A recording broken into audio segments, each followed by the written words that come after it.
en revoyant par rapport aux arbitrages, enfin voilà, croiser un certain nombre de choses avec vous sur tout ce qui est sélectif, même si tout n'est pas complètement calé aujourd'hui, mais en tout cas l'anticiper. Et puis l'autre aspect est bien évidemment aussi de pouvoir vous écouter, vous entendre et voir aujourd'hui comment les choses s'organisent pour vous dans ce contexte parfois un peu difficile.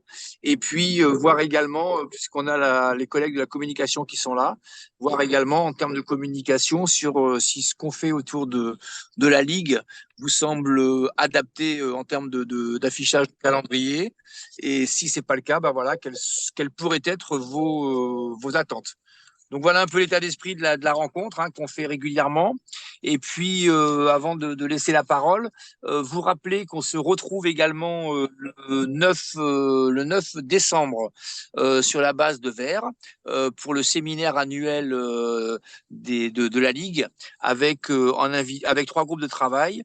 Enfin, une plénière, bien évidemment, d'abord, et trois groupes de travail, un groupe autour des organisateurs, un groupe autour des jeunes et un groupe autour des présidents de clubs pour aborder dans chacun de ces groupes les problématiques qui nous sont spécifiques.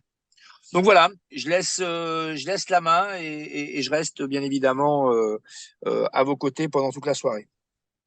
On essaye de finir, il est 19h, on essaye de finir au plus tard à 20h30.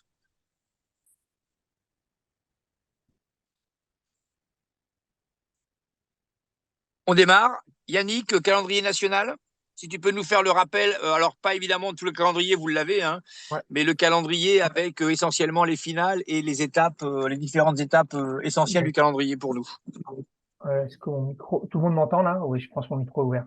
Donc, de toute façon, là, le doc que je présente, il sera envoyé demain à tous les organisateurs et tous les gens qui sont présents là. Il sera mis sur le site. Donc, toutes les dates, je vais pas les lire, hein. Il y a tout le calendrier affiché. Là, aujourd'hui, le seul point dur pour nous, c'est la demi-finale le 19 mai. Donc, c'est une épreuve là, c'est les épreuves nationales, hein, dont je parle. Donc, il y a les Grands Prix, il y a les France de Du, les France de Tri. Voilà, il y a un certain nombre d'épreuves, tout ce qu'on appelle les grandes épreuves nationales. Vous l'avez déjà vu ou eu via la communication de la Fédé. L'idée, c'était voilà, de rappeler ça par rapport à notre calendrier et après de vite basculer sur les choses un peu plus concrètes par rapport à vos épreuves. Donc, un rappel pour les passes compétitions, l'évolution des tarifs entre 2023 et 2024, bah, c'est simple, il n'y a pas d'évolution, les tarifs restent identiques. Si vous avez des questions, n'hésitez pas, hein, vous pouvez m'interrompre. Le but, c'est pas de faire un long monologue. Voilà, je vous rappelle que c'est passe compétition. Et après, je laisserai Antoine présenter un peu au titre de la Fédé la mise en place des process de saisie et d'enregistrement des passes compétition.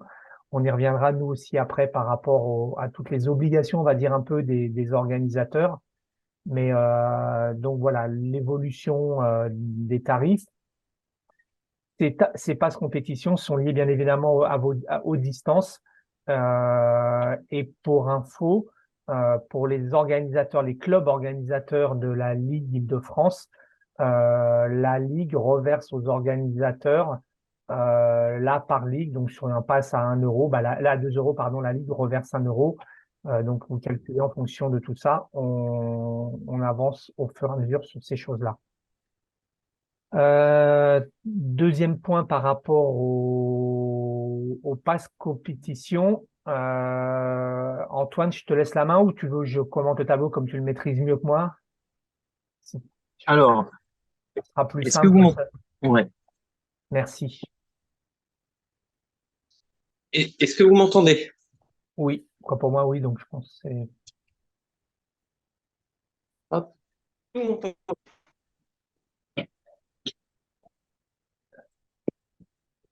Alors, est-ce que vous m'entendez? Oui, Antoine. Ah, ok. Bonjour à tous. Donc, merci beaucoup Yannick ainsi que l'équipe de la Ligue Île-de-France et Thierry pour cette réunion organisateur. Je m'excuse de mon essoufflement, je viens juste d'arriver chez moi. Donc, comme l'a dit Yannick, il y a évidemment des coûts liés au pass compétition, donc à la distance et au type d'épreuve que vous organisez. Donc les coûts, comme l'a dit Yannick, n'ont pas évolué entre la saison 2023 et 2024. Donc pas de surprise ou pas d'évolution comme l'année dernière par exemple sur les raids. Voilà, donc ça ils sont évidemment dans le PV d'Assemblée générale fédérale, et donc les coûts peuvent bien évidemment vous être recommuniqués par la Ligue de France si besoin. Sachant que on en discutera, ou en tout cas je vous ferai un petit éclaircissement sur le paramétrage des coûts qui parfois sont automatiques en fonction des prestataires techniques.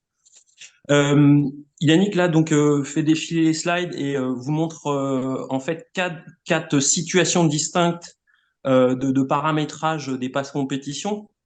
Une première, il s'agit de l'historique passe-papier. On essaye progressivement de s'en défaire, tout simplement parce qu'il y a pas suffisamment de traçabilité au niveau des passe-papiers. Et cela peut poser quelques soucis, notamment en cas d'accident et de déclaration. Donc, on sait qu'il en existe encore, mais ça tend véritablement à diminuer et on les déconseille.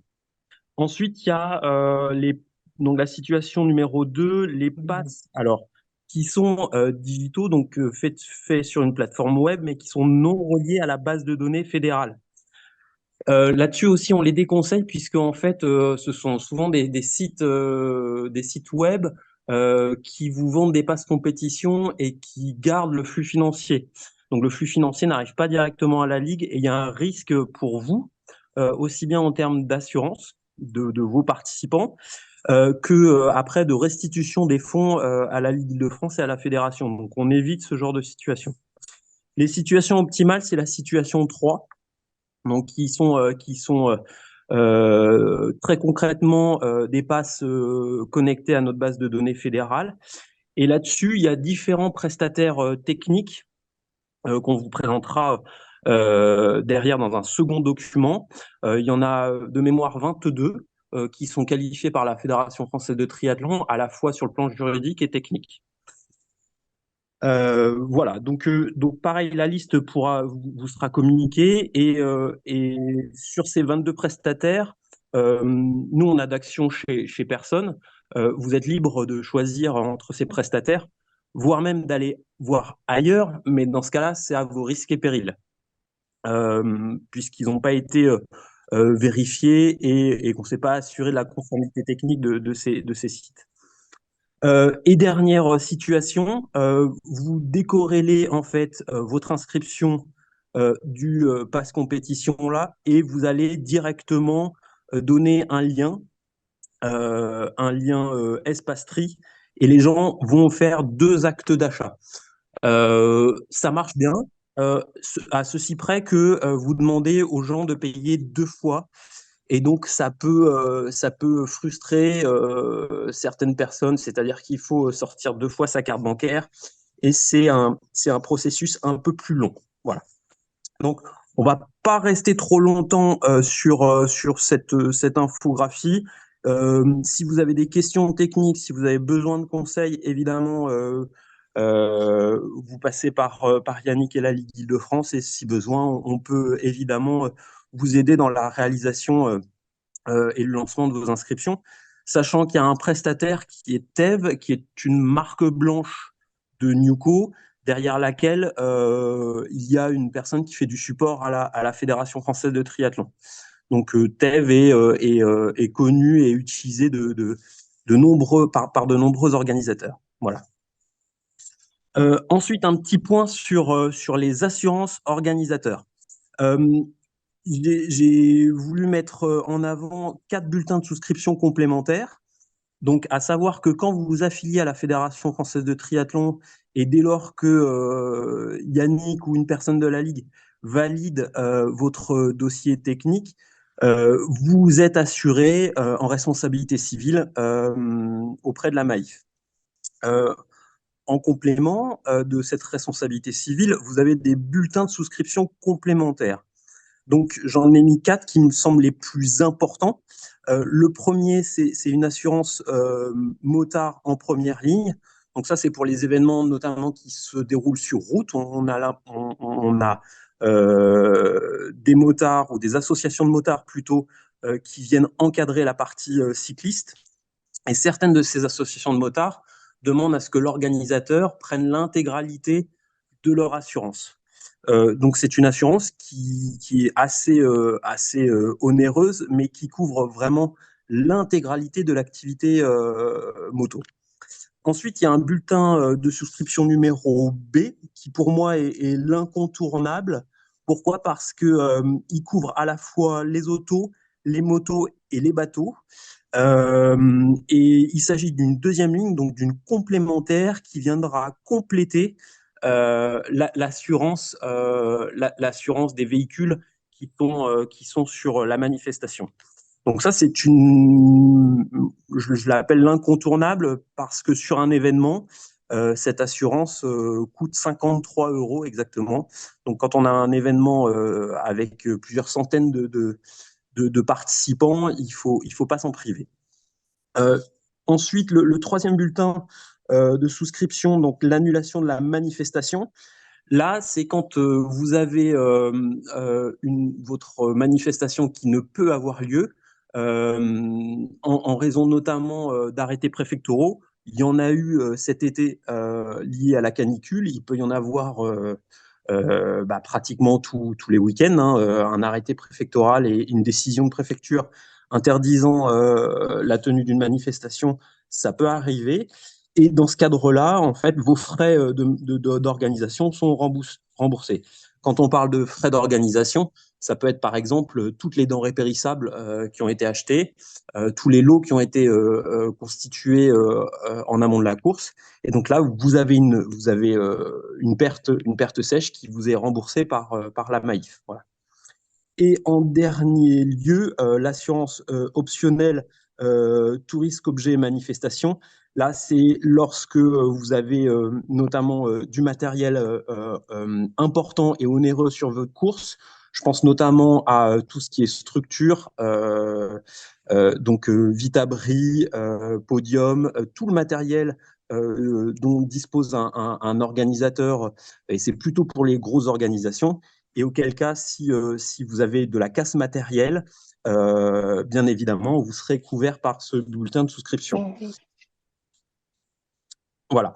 Donc, je vais pas, pareil, je vais pas. C'est assez, ça peut être assez long de parler des assurances. Il y a des contrats et il y a des bulletins de souscription qui sont liés à toutes ces activités. Sur Google, vous tapez tout simplement assurance FF3, vous arrivez sur la page de la fédération et vous avez tous les bulletins de souscription. Juste petit conseil, n'attendez pas la semaine d'avant-course pour vous soucier des assurances complémentaires. Prenez le temps de lire tous les contrats. C'est toujours mieux de faire ça à tête reposée.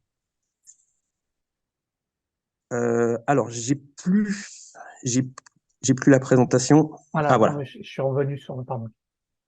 Alors, tout à l'heure, on en discutait quand vous faites quand vous lancez vos inscriptions, il y a quand même des flux financiers qui sont assez importants, qui sont les recettes. Vous faites en tant qu'organisateur ce qu'on appelle de la billetterie.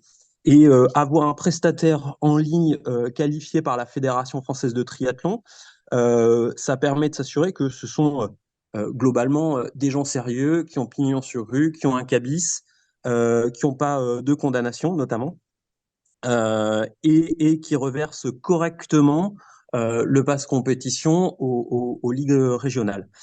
Donc il y a ces prestataires qui sont qualifiés. Sur 2024, d'ici une quinzaine de jours, on va publier la nouvelle liste. Il n'y a pas de sortants et il y aura 2 entrants. Donc la liste qui est présente ici est bonne et il y en aura 2 nouveaux qui vont arriver et qui permettront d'avoir une offre un peu plus large. Voilà. Je pense que pour ma partie, j'ai fait le tour. J'ai essayé d'être assez concis. N'hésitez pas si vous avez des questions. Euh, voilà, je suis prêt à y répondre, soit maintenant, soit par mail à l'issue de la réunion ou quand vous déciderez de lancer vos inscriptions. Dernière petite chose, avant de lancer ces inscriptions, il faut bien évidemment avoir déposé sa manifestation sous Espace-Tri et qu'elle soit validée au calendrier pour que le pass compétition ait une réalité informatique et donc administrative. Voilà.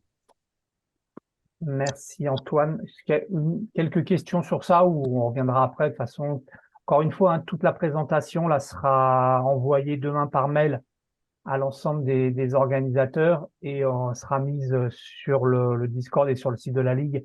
Comme ça, pour ceux qui veulent la consulter et la partager, les infos étant consultables et partageables sans souci. J'en profite pour remercier Antoine avant qu'on poursuive pour son travail. Et il est très très impliqué.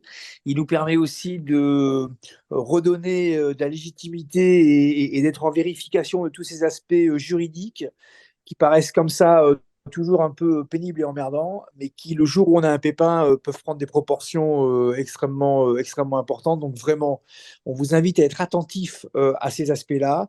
Et puis une fois de plus, hein, Antoine et je me permets de le dire à sa place, plutôt disponible. Donc n'hésitez pas par mail ou autre à le solliciter et il vous répondra parce que maintenant il est devenu le champion du monde de tout ça.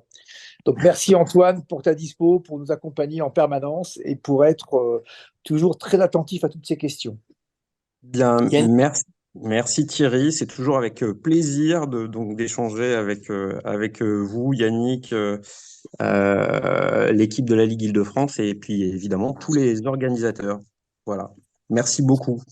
Merci en tout cas d'être dispo pour ce soir parce que c'est bien qu'on puisse présenter aussi les différents étages de l'organisation de cet outil Espace-Tri par rapport aux organisations. Là, on va rentrer plus concrètement sur l'aspect Ligue. Là, vous avez le calendrier provisoire. Je pense que vous avez vu qu'on vous le met régulièrement à jour, notamment sur Discord pour ceux qui sont dessus, et il est pour ceux qui sont pas sur Discord dans l'onglet organisateur du site internet. On le diffuse pas parce que c'est bien évidemment un calendrier provisoire. En termes de lecture, tout ce qui est en vert, tous les organisateurs dont le nom organisateur est en vert, c'est que le dossier est complet, validé et que l'épreuve est officiellement affiliée à la FF3. Toutes les organisations qui sont en noir, c'est les gens qui ont commencé à faire une démarche sur Espace-Tri, donc notamment valider la date, et souvent on s'en est arrêté là. Et tous les gens qui sont en rouge, c'est souvent par Radio Triparc ou un mail envoyé, ils nous disent notre épreuve va avoir lieu potentiellement à cette date-là. Je vous dis ça parce que voilà la difficulté qu'on a quand on nous dit est-ce qu'on peut avoir le calendrier. Vous voyez qu'aujourd'hui pour 2024, on a très très peu d'épreuves, on va dire officielles. Si on communique que sur les épreuves bouclées, donc en vert, on va pas communiquer sur grand-chose. Si on élargit un peu aux épreuves qui sont enregistrées en calendrier, on va boucler, mais pas grand-chose. Donc l'idée, pourquoi je vous précise ça, parce que nous, c'est compliqué de monter des calendriers, de monter les challenges, de monter les sélectifs, tant qu'on n'a pas des confirmations, des quasi-certitudes, au moins de vos dates. Donc ce qui serait bien, c'est qu'on ait rapidement quasiment tout le monde en noir sur ce fameux calendrier pour qu'on puisse organiser un peu la saison par rapport aux différentes échéances. Encore une fois, pareil, le document, je ne vais pas vous le représenter, mais il sera envoyé demain. Ça s'appelle « Enregistrer mon épreuve sur Espace-Tri ». Toute la procédure est détaillée. Je ne sais pas si vous voyez le partage, là, comme j'ai changé d'écran, je crois que je change comme ça. Mais en tout cas, on a tout redétaillé. On est en train de remettre à jour les choses pour que vous puissiez, c'est vraiment essayer de vous accompagner dans comment enregistrer votre épreuve pour ceux qui n'ont jamais été organisateurs, pour ceux qui sont déjà organisateurs. Donc, ce soir, le but, c'est pas de passer du temps là-dessus, mais pareil, ce document vous sera envoyé. Il existe déjà, il est sur le site internet, pareil, sur l'onglet organisateur. Donc, n'hésitez pas à aller chercher tous ces documents-là ou à nous questionner si vous êtes en difficulté pour monter votre épreuve. Ce qui est très important aussi d'enregistrer toutes ces choses-là, y compris ce qu'on va appeler un dossier technique, c'est que nous, ça nous permet déjà de valider l'épreuve, parce qu'en fait, nous, on engage la responsabilité de la Ligue au niveau technique pour dire, oui, l'épreuve est dans les clous, oui, l'épreuve répond aux règles de la Fédération française de triathlon. Et ça permet aussi à l'arbitre principal de consulter ce dossier-là et de mettre en adéquation le besoin d'arbitre qu'il a par rapport à l'épreuve. Et des fois de revenir vers vous en disant, bah, là, il y a ça qui ne paraît pas complètement dans les clous parce que, par exemple, bah, quand on a validé le dossier technique, on a peut-être laissé passer quelque chose. Donc, nous, c'est vraiment le dossier technique qui est primordial. Pareil, il y a un dossier type. L'idée de ce dossier type, hein, je crois que je l'ai là, je peux vous le mettre, c'est vraiment de vous accompagner et si vous répondez à toutes les questions du dossier type, vous pouvez, alors comme je suis en partage, c'est compliqué, bon, c'est pas grave, mais c'est pardon, je ne sais pas ce que j'ai fait, la musique là, ou c'est, non? Comment le partage le dossier type, en fait, nous, c'est vraiment l'outil qui nous permet de valider l'épreuve et de finaliser même quand vous avez payé, s'il n'y a pas ce dossier technique, on a du mal, nous, à valider. On ne peut pas valider l'épreuve. Et des fois, on a des alertes en nous disant, bah ouais, mais j'ai besoin de la validation de l'épreuve parce que je suis à 3 mois de l'épreuve, la ville et ou la préfecture me demande la validation de l'épreuve. Sauf que voilà, nous, faut qu'on ait des billes pour valider les épreuves. Et ce dossier technique, s'appuie en fait sur les dossiers de la préfecture qui, en gros, voilà, on a repris ce qu'ils faisaient dans les différents départements par rapport aux préfectures. Et c'est la description des parcours, les bénévoles, le positionnement des bénévoles si vous êtes sur des parcours où il y a nécessité de bénévoles sur la route ou sur des chemins, sur les dispositifs de secours, sur l'organisation du parc vélo, sur l'organisation de la zone d'arrivée. Voilà, c'est vraiment le dossier type de l'organisation. Pareil, si vous êtes… Oui, Yannick, je te coupe, il y a des gens en salle d'attente. Je ne sais pas si c'est toi qui les fais rentrer. bah, a priori, oui, je vais essayer. Il faut que je retrouve, comme je suis en présentation, je vois pas forcément Ah oui, oui, les pas de gens. problème. Alors, attends 30 secondes. Oh, il y en a une. C'est ça, il y a une personne, a priori, le TC Saint-Quentin. Donc voilà, c'est fait. Donc l'idée donc de ce dossier technique, c'est vraiment de nous le remplir au plus tôt, même s'il est provisoire. Vous pouvez nous l'envoyer, alors pas le déposer sur Espacetree, vous pouvez le déposer sur Espacetree, mais vous nous l'envoyez. On fait un aller-retour dessus, on regarde, on peut vous conseiller, vous l'amender, le modifier. Et pareil, les arbitres, la CRA, la Commission régionale d'arbitrage, consultent ces dossiers-là, même avant qu'ils soient déposés, si tant est que soit qu'on l'ait avant. Autrement, si on l'a pas, ben évidemment, on peut pas le consulter. Mais en règle générale, alors notamment pour toutes les épreuves qui vont sur la route, c'est une obligation que vous avez de déposer ces dossiers-là auprès de la préfecture. Et souvent maintenant, même les villes, pour les épreuves, on va dire, qui restent internes sur la collective, sur des routes ou dans des stades, demandent un minimum de dossiers techniques. Donc ça, c'est vraiment la base. Hein, je répète les étapes. On enregistre sur Espacetree, on valide la date. Il y a 4 étapes sur Espacetree. C'est enregistrement de la date, la ligue valide la date. Ensuite, vous rentrez techniquement le dossier technique. Vous renseignez le prix, l'organisation des épreuves, les dates, quoi, tout un tas de paramètres. C'est assez facile. Et encore une fois, demain, on vous envoie le tuto. Et une fois que tout ça est fait, vous payez. Il y a une facture qui est générée, quoi, un bordereau, comme on dit sur l'Espacetree.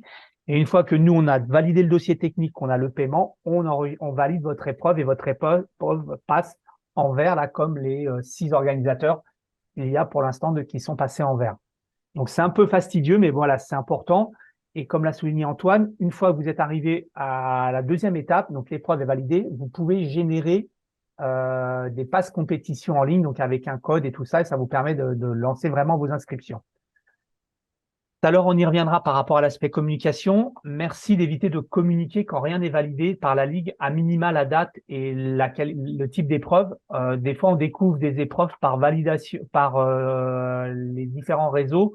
C'est pas très agréable de découvrir qu'il y a une épreuve qui se déroule sur la Ligue par un club de la Ligue, alors que nous, au niveau de la Ligue, personne n'a été mis au courant, quoi.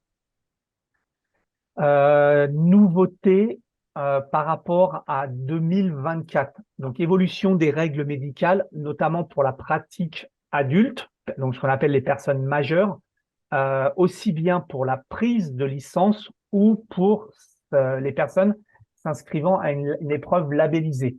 Donc, aujourd'hui, il n'y a plus nécessité de fournir un certificat médical, mais il y a un formulaire ce qu'on appelle Info Santé qui sera porté sur Espacetree et qui permet de soustraire à cette obligation de certificat médical. Donc, ça vous évite les contraintes qu'ont connues et que connaissent tous les organisateurs de merci de me fournir un certificat médical et puis de refuser des inscriptions. parce que les gens ne fournissaient pas le certificat médical conforme, sport en compétition ou triathlon en compétition. Donc, c'était vraiment un écueil. Donc, à partir de maintenant, globalement, il n'y a plus nécessité de fournir un certificat médical pour les compétitions. Et idem pour les licences, hein, vous avez normalement vu l'info, comme quoi c'était la même règle. Et je rappelle, c'était le même cas pour les mineurs avant. Eux, par contre, ils ont un certificat, un document à remplir. Pareil, je vous ai mis le lien, donc demain vous l'aurez, qui vous donne le type d'exemple. Est-ce que sur cette partie-là, calendrier et les évolutions un peu des règles, il y a des questions ou des attentes ou des remarques?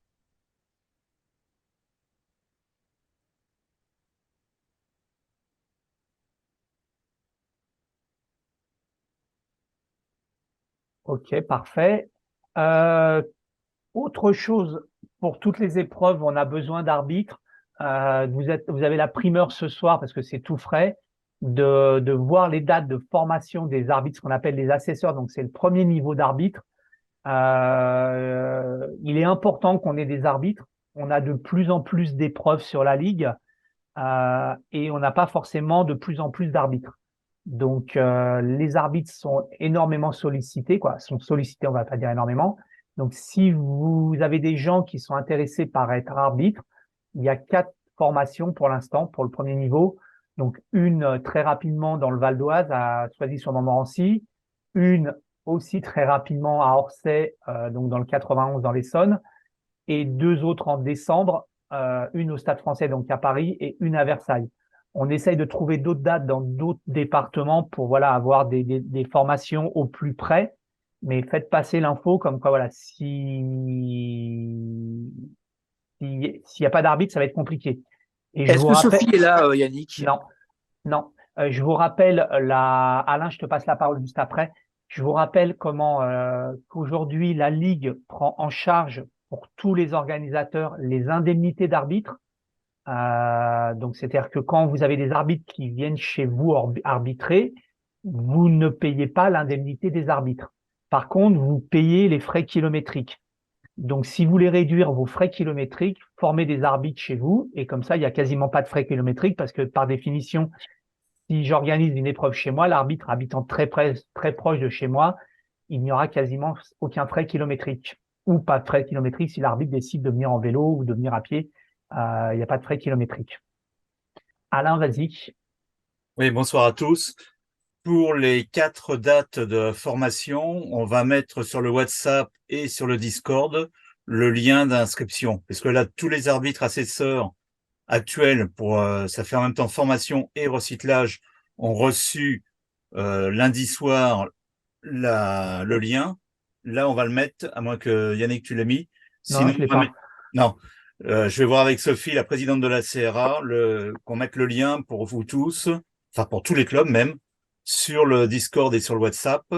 Et Sophie n'étant pas là, je rappelle quand même que pour l'arbitrage, quand vous annulez une épreuve, on le sait, comme le dit Yannick, par la bande ou sur les différents réseaux sociaux, ce qui serait très bien, c'est que dès que vous annulez une épreuve, hélas, si ça arrive, vous prévenez tout de suite contact@île-de-france.com, donc Yannick, entre guillemets, et la CRA, parce que les arbitres ont réservé leur week-end, et ça serait quand même sympa pour eux de leur dire le plus tôt possible, ah ben non, en fin de compte, cette épreuve est annulée.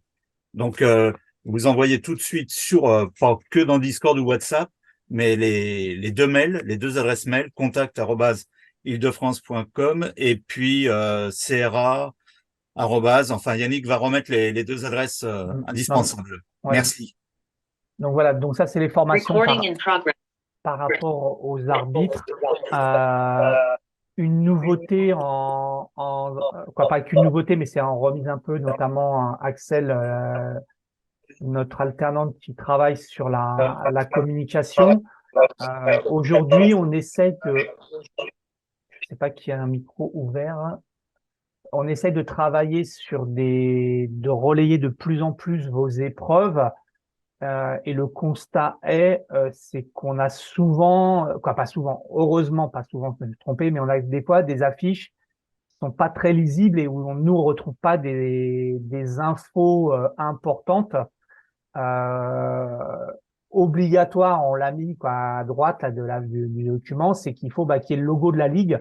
On vous demande pas de le mettre en énorme, mais voilà, la Ligue accompagne énormément les organisateurs. Hein. Je vous ai dit, par exemple, l'arbitrage.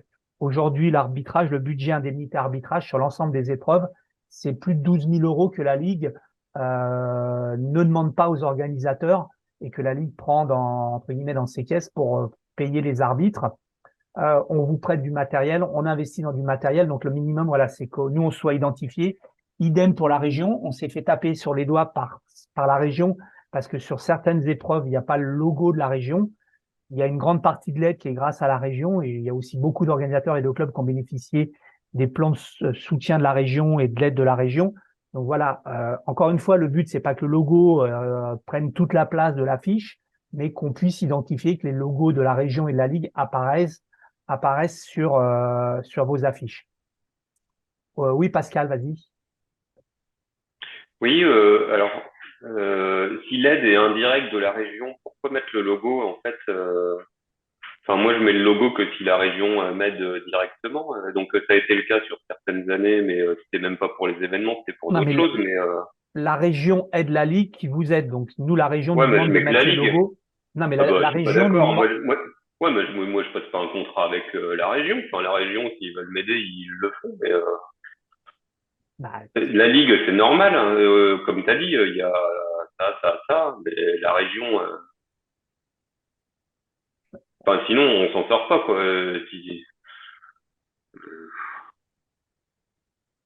Enfin, les aides directes, je peux comprendre, mais sinon, le reste, je vois pas, quoi. Aujourd'hui, la région fait le choix d'accompagner les ligues et pas les clubs individuellement, sauf clubs de haut niveau, comme c'est le cas pour quelques-uns de nos clubs actuellement. Et aujourd'hui, une grande partie de nos revenus qui vous aident au quotidien sont issus effectivement des financements ligues, des financements région, pardon. Donc après, vous n'êtes pas obligé de le faire, mais si vous pouvez le faire, c'est quand même mieux. Une fois de plus, quand moi j'arrive pour négocier avec le vice-président au sport nos financements et que on peut lui démontrer que l'ensemble des acteurs du triathlon jouent le jeu régulièrement, ça nous aide. Je vais prendre un exemple très concret. Notre très bonne relation avec la région fait que pendant la période Covid où vous avez eu pour un certain nombre des aides, on a été le troisième plus gros financé, la troisième plus grosse ligue financée de la région Île-de-France. On est très très très très loin d'être la troisième ligue en termes de licenciés de la ligue Île-de-France. Et vous l'avez vu sur toutes nos épreuves, sur toutes nos communications, partout, on met sur nos maillots, etc., on met la région. Parce qu'aujourd'hui, la région, c'est une manne importante. Et si demain, on n'avait pas la région, je peux vous assurer qu'un certain nombre d'aides disparaîtraient au profit des clubs. Mais après, Pascal, j'entends ce que tu dis, Pascal. Dans tous les cas, la région ne te financera jamais en direct, puisqu'elle finance aujourd'hui 3 épreuves que sont le triathlon de Paris, que sont Bois-le-Roi et j'ai un trou de mémoire, le bike and run qu'on avait organisé qui va se transformer en duathlon dans le Bois de Boulogne. Après, au pire, alors, enfin au pire, ce serait qu'ils contractualisent ça avec vous, c'est-à-dire que s'ils vous disent on aimerait bien qu'il y ait notre logo sur vos épreuves, bah il y a qu'à ce que l'aide qu'ils vous fournissent textuellement, c'est qu'ils demandent par exemple, je sais pas moi, aux organisateurs du challenge dit régional, mettre ça et en échange, on donne tant à la ligue et puis comme ça, nous, quand on demande le label, automatiquement, ça nous force à mettre ce logo-là. Tu vois le truc? Ouais. Ça Mais peut au moins, il y a C'est pas quelque chose très de compliqué de mettre le logo de la contractualisé, région. Ça peut être une façon de réfléchir. En tout cas, on pour va parler de info, quelque chose ce soir. Ce que je vous propose, c'est qu'effectivement, on y réfléchisse. On n'a quand même pas 50 000 partenaires et que quand on en a aussi important et aussi impliqué, voilà, il faut aussi qu'on joue le jeu, même si j'entends parfaitement le fait que ce soit pas direct. Et juste pour info et pour finir sur le sujet, comme a dit Thierry, hein, nous, dans la convention qu'on a avec la région, c'est demander que le logo de la région soit apposé sur toutes les opérations que la Ligue soutient grâce aux aides de la région. Alors, c'est pas précisé au mot pour mot qu'on doit, mais dès qu'on met une aide, et là, par exemple, on achète du matériel, c'est grâce à l'aide de la région, et qu'on le met à disposition des organisateurs, c'est pour ça. Donc, du coup, j'ai marqué conseiller, on va pas mettre obligatoire ce soir, mais voilà, ça nous aide, comme l'a dit Thierry. Oui, Alain. Y compris l'indemnité qui est versée aux arbitres, ça fait partie de l'aide régionale. Donc voilà, en tout cas, voilà, de toute façon, on en reviendra dessus, on travaillera là-dessus. L'idée, voilà, c'est de vous dire, en tout cas, l'idée, c'est quand même à minima le logo de la ligue, parce que voilà, il y a des publications qui sortent, pas des affiches qui sortent où on voit même pas du tout que la ligue euh, aide. Aujourd'hui, voilà, on essaye, on pourrait faire mieux, comme souvent on peut le dire, mais voilà, on essaye de faire au mieux et de redescendre pas mal d'aides et de faire partager des moyens ensemble du matériel. On a racheté pas mal de matériel qu'on a mis à disposition, notamment des comités départementaux, pour que les organisateurs localement puissent en bénéficier plus facilement, pareil, pour éviter les transports d'aller à l'autre, d'un bout à l'autre de l'Île-de-France. Et donc voilà, c'est dans les constructions. Avant de laisser la place à des échanges, pardon. Oui, oui. Yannick, j'en profite pour redire que tous les ans, comme vient de le dire Yannick, on finance les comités départementaux à partir des demandes qu'ils peuvent faire pour accompagner les organisateurs sur leur territoire. Mais bien sûr, du matériel peut être prêté de territoire à territoire. Et je vous invite à vous rapprocher de vos comités départementaux aussi pour les solliciter par rapport à ça et que eux puissent ensuite nous faire remonter leurs demandes. Une fois de plus, l'objectif, c'est pas qu'il y ait du matériel spécifique pour une organisation, mais c'est qu'il y ait du matériel pour l'ensemble des organisations d'un territoire ou d'un département, avec évidemment la contrainte du stockage, parce que c'est toujours la vraie difficulté. Mais je vous invite vraiment à vous rapprocher de vos comités départementaux avec qui on travaille en complémentarité et en permanence. Juste après, Pascal. L'autre aspect pour finir sur on t'entend mal, Thierry, ça coupe. L'autre aspect pour finir sur l'aspect de la communication avec la région. Là, concrètement, la région, je vais peut-être éteindre ma vidéo. Est-ce que c'est mieux comme ça ou pas? Oui. L'autre aspect, c'est que là, par exemple, on vient d'acquérir un véhicule au niveau de la Ligue. Vous vous rappelez, on avait prévu à l'Assemblée générale d'acheter un véhicule parce que le nôtre était extrêmement fatigué. Donc aujourd'hui, le trafic, je ne sais pas si c'est le bon terme, enfin en tout cas le camion qu'on avait ne sert dorénavant qu'à être utilisé pour du transport de matériel. Et puis on a acheté un nouveau véhicule et le nouveau véhicule a été financé donc véhicule d'occasion. Il fallait une occasion de qualité, bien évidemment, mais le véhicule a été financé à hauteur de 15 000 euros par la région. Qui est en plus des subventions qu'on a traditionnellement. Et donc, bien évidemment, le logo de la région apparaîtra aussi sur le véhicule. Mais c'est pour vous dire que voilà, on a un partenariat qui est fort. Non. Juste avant qu'on continue, je voulais revenir sur l'aspect de l'arbitrage parce que c'est un élément important. Lors du séminaire, je souhaiterais qu'on réfléchisse sur comment faire. On l'a abordé tout à l'heure, Yannick le disait, il n'y a pas forcément beaucoup d'arbitres. C'est compliqué pour les clubs d'être dans cette démarche-là. J'aimerais qu'on ait une réflexion autour de quand est-ce qu'on met des arbitres sur les organisations, quelle organisation on met des arbitres ou pas, et puis qu'on ait une réflexion collective pour savoir comment est-ce qu'on incite les clubs à former des arbitres. Sachant que je ne souhaite pas qu'on soit dans un système de punition en disant chaque club doit fournir des arbitres, vous en fournissez pas, et vous versez à la ligue tant. Mais peut-être, c'est un élément de réflexion, vous n'avez pas de club, vous n'avez pas, pardon, fourni d'arbitre alors que vous avez tant de licenciés. On vous impose pas d'avoir un arbitre qui vient en n'ayant pas envie d'arbitrer et en ayant une attitude inadaptée parce que je suis là parce qu'il faut absolument que je sois là et pas parce que j'ai envie d'être là. Et peut-être réfléchir à un système de financement qui fait que les clubs qui n'ont pas d'arbitre puissent donner une soulte à la Ligue qui les reverse aux clubs qui, eux, sont plutôt vertueux. Et de façon à ce que la Ligue ne garde pas un centime sur ça, mais que les clubs vertueux, une fois de plus, parce qu'ils sont vertueux, puissent être particulièrement encouragés à continuer à être vertueux. Donc voilà, c'est pas la solution, c'est pas la réponse, mais j'aimerais que chacun puisse y réfléchir et qu'on puisse aborder la question au séminaire du 9 décembre. Donc, avant de laisser un peu un Yannick, temps, pardon d'avoir pas de souci, interrompu. un temps d'échange. Donc, alors il y aura d'autres dates, hein, mais déjà bloquer ces dates-là si vous êtes concernés. Et je pense qu'il y en a beaucoup quand même qui vous concernent.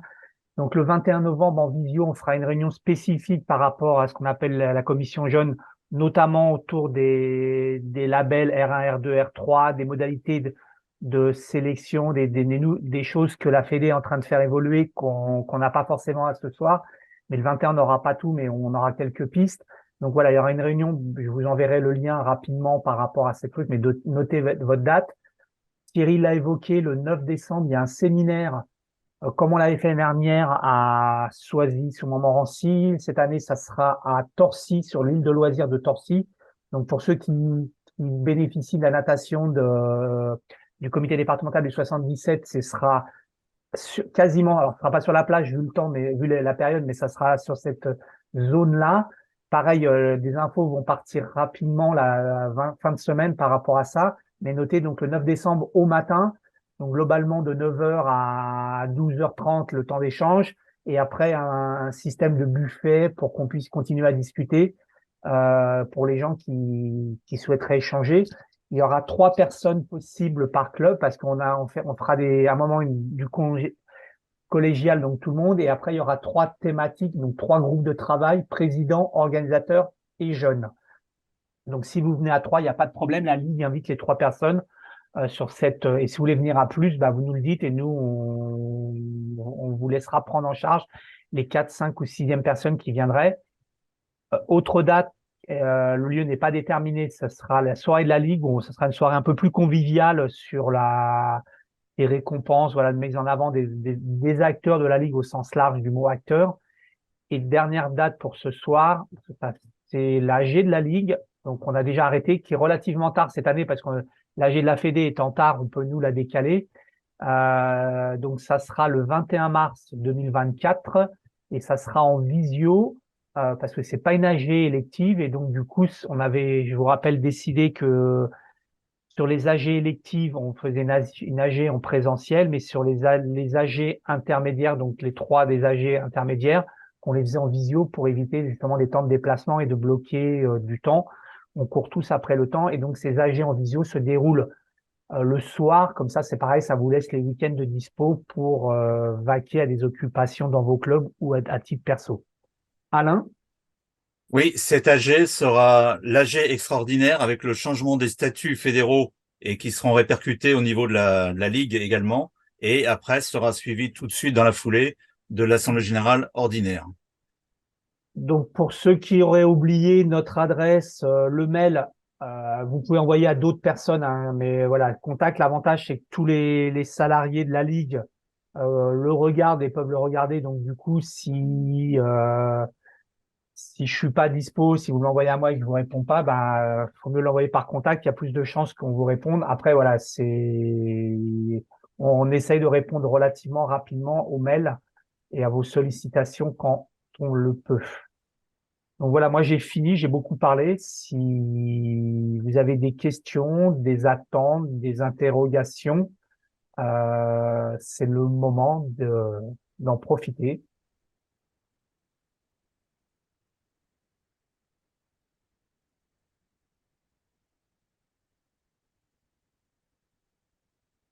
Je vais pas bloquer vos micros, vous pouvez parler parce que non, ça va.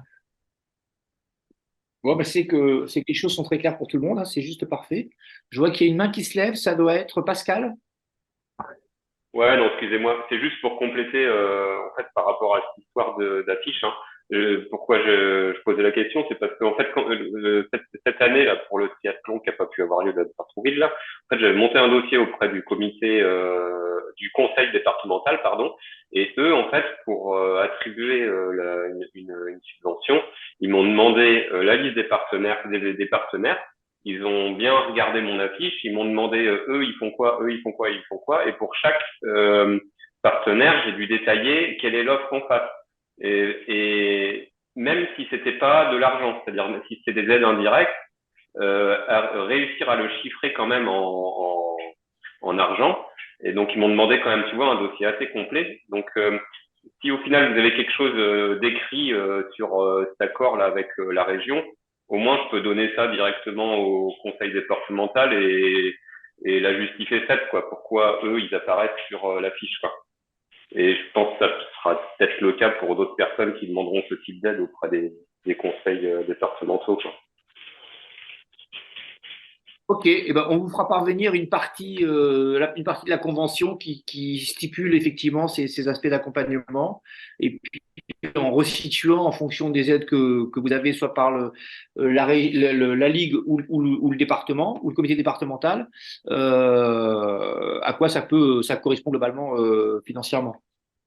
J'ai oublié une date. Alors, c'était pas une date que pour la Ligue, quoi, c'est une date un peu spécifique, mais comme j'ai vu pas mal de monde du 78, le comité départemental du 78 renaît. Et il y a une AG qui le relance le 17 novembre de mémoire, je suis même sûr c'est ça, en visio pareil à 19 heures. Donc tous les clubs, parce que il y a quand même pas mal du monde du 78 là autour de la table. Vous êtes cordialement invités pour l'idée, c'est de relancer le comité.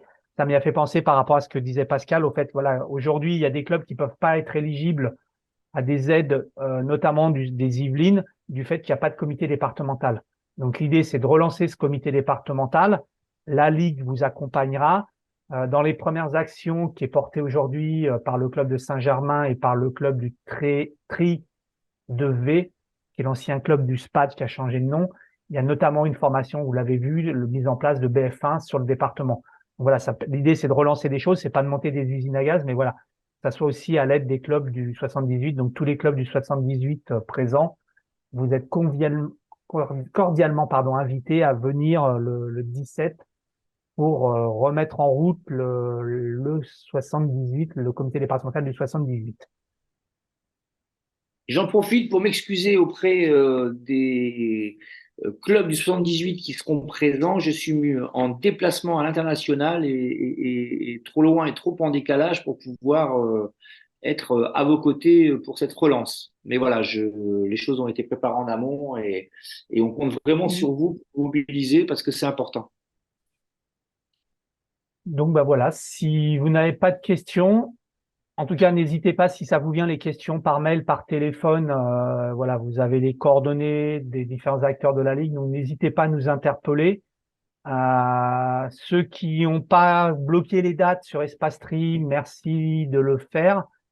J'ai vu un ou deux trucs, notamment que je m'étais trompé sur une distance pour un bike and run, donc je vais corriger. Et merci en tout cas de votre présence ce soir à cette réunion, en sachant qu'elle a été enregistrée. Pareil, il y aura un lien avec l'enregistrement pour ceux qui voudraient le diffuser et le passer à des membres de leur équipe pour qu'on puisse en profiter.